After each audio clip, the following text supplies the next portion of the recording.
Okay, welcome back guys sa Nerbeats Gaming. So ngayong araw guys, meron po tayong tutorial. Tuturo ko sa inyo guys kung paano po kayo makakapag-install ng mga retro games sa ating handheld console na naka-Windows.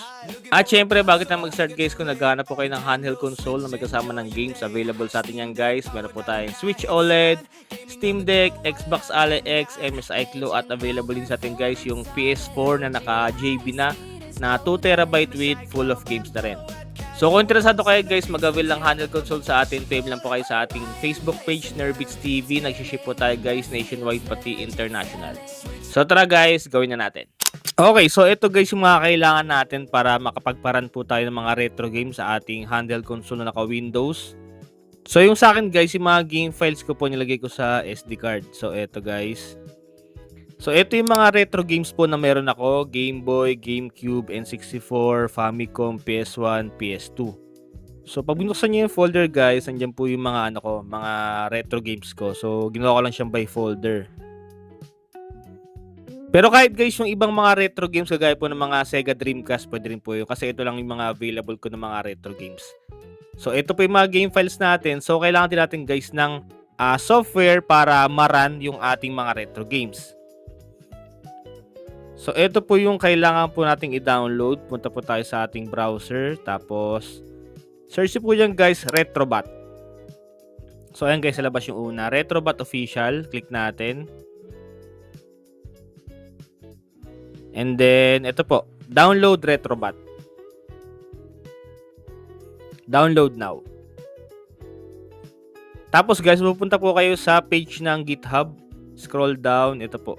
Yung nasa unahan, retrobat.exe. Click natin yan. Tapos, ayan na po. Mag-download na po yan. So, wait lang po natin siya. Nasa ano lang guys, nasa 1 gig. So, kapag na-download nyo na guys, ito po yung kanyang itsura. Yan, Retrobat. Double-click lang po natin. Ayan, lalabas yan guys. Tapos, click next. And then, I accept. Check nyo po. Tapos, next ulit. So, dito guys, may naka-check po na Microsoft tsaka DirectX. So, for example guys, feeling nyo wala pa kayong ganyan na software, pwede nyo siyang i-check tapos para masabay sa installation. So, ako kasi guys, meron na po ako na-install na ganyan na Microsoft tsaka yung DirectX. So, hindi ko na siya kailangan. So, uncheck ko lang. Tapos, next natin. Tapos dito guys, destination folder, pwede po kayo mamili kung saan nyo gusto nilagay yung ating Retrobat. So sa akin guys, nalagay ko siya sa SD card kasi nandun po yung aking mga retro games. So depende sa inyo guys kung saan nyo gustong ilagay. So kung internal or SD card, pwede po. Para makapili kayo guys, click nyo po yung browse. Tapos nalagay ko siya sa aking SD card. Tapos install. So, pag may lumabas na ganyan guys, the selected folder is not empty. Please choose an empty folder or a new folder. Okay. So, kailangan niya kasi guys ng empty na folder kung saan doon niya ilalagay yung mga files na kailangan natin para sa ating Retrobat. So, pag may lumabas na ganyan, punta lang po kayo sa file manager natin. So, gusto ko nga siya ilagay sa SD card. So, dito ako gagawa ng folder na new folder lang, empty. Yan, ganyan lang. New folder lang. Tapos, browse ulit natin. Tapos, punta tayo sa SD card. Tapos, piliin ko yung ginawa ko na new folder na empty. Okay. Tapos, install.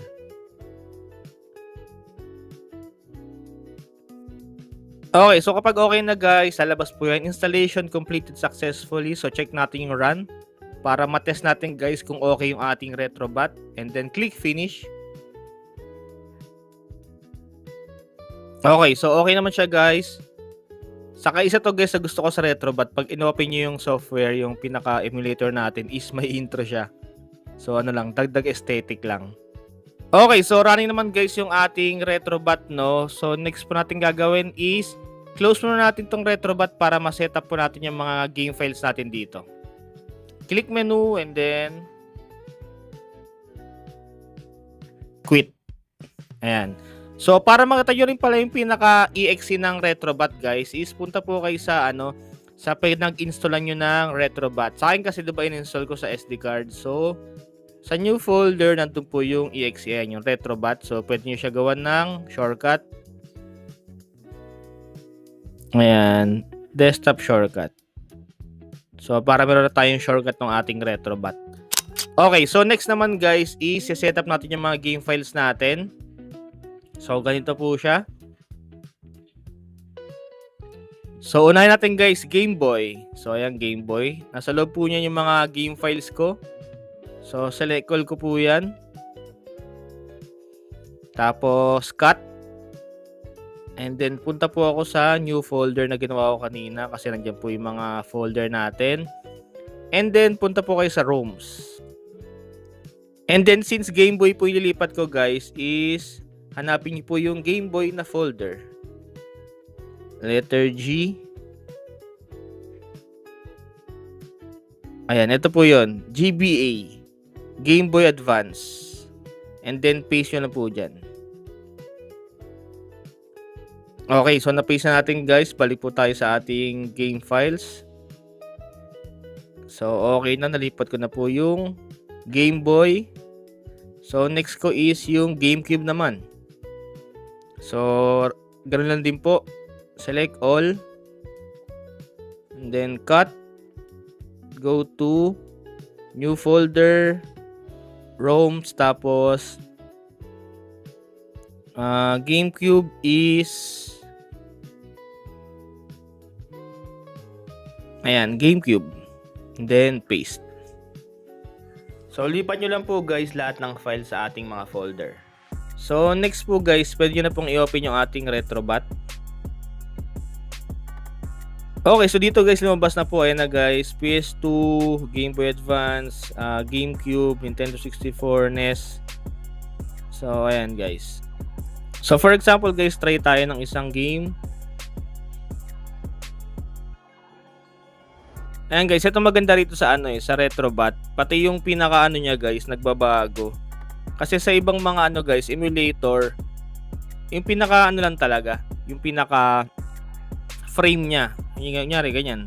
Black lang talaga siya. Sa guys, sa Retrobot, may theme siya kung saan for example, PS1 ginagamit mo, GameCube. So ayan guys, yung pinaka background niya, GameCube din.